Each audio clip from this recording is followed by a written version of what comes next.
So, how do you think that contouring this industry of makeup, especially within the last like 2 years of this whole makeup boom, everybody a makeup artist? Right.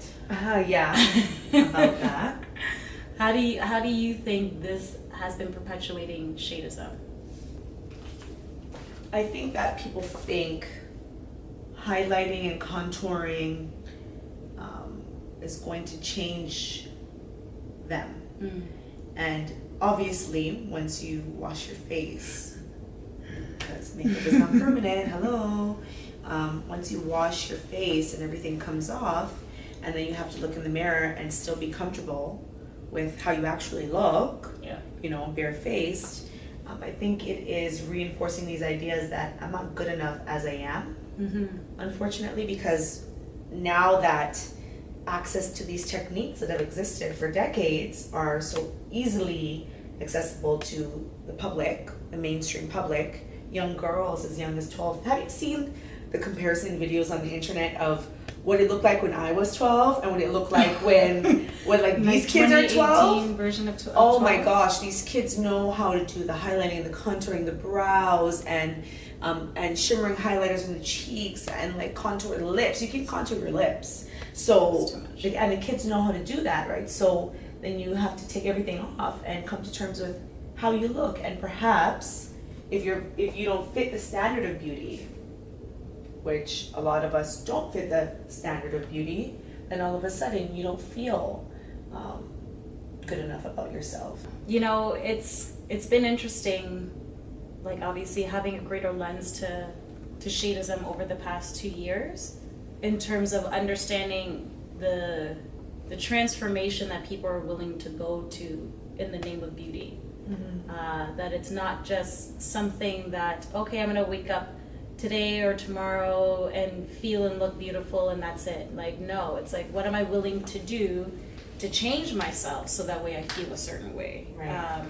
So that way when I only see myself with makeup, that I do feel beautiful. Right. I think that for me is such a hard pill to swallow, is that you are forced to look and feel a certain way that is not necessarily natural to you. So Tarika, who do you think benefits from shadeism the most?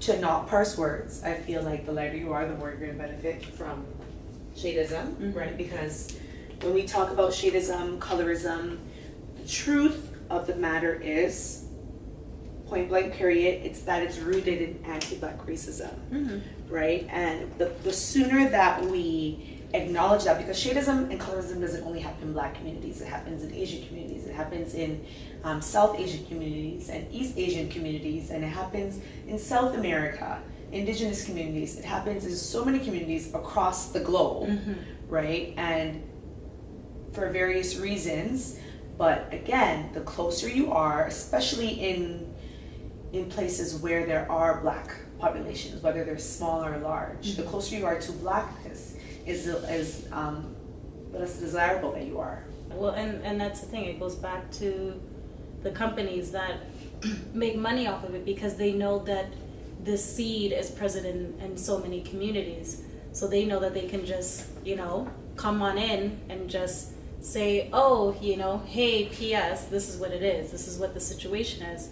So we're going to benefit from this. We're going to start, giving you opportunities to lighten your skin. We're going to start presenting scenarios where you didn't succeed because you were too dark. That to me is a huge issue, because by them taking matters into their own hands, they're feeding into the person that benefits from shadeism the most, which are big makeup companies.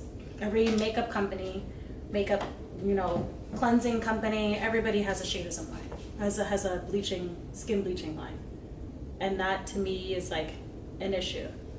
So you've done personal shows before, very personal shows, right? But why do shades and why do a show about shadeism? Well, the reason why I did shades originally is because of my own personal experience with shadeism and what I went through as a dancer, my own discriminations with the industry and how that curbed my career because of it, because I wasn't getting work. And, you know, realistically, that not getting work is still prevalent to today, and that will probably continue into tomorrow and 10 years from now. That's, you know, I have to know that I'm doing this work for me. I know that it's going to create a reverb and it's going to then penetrate so many other people, but I have to remember that I'm doing this for us, you know? Yeah. First, and then allowing the rest of the community to feel it and to understand what our truths are. For me, it's like I know that my goal is to heal, but on top of healing, it's like, how do we stop perpetuating the cycle? How can I look at my child or my children that I want to have and know that if there are different tones, that they're all beautiful? We can create an awareness through our honesty, then I think that we've done our job. Yeah.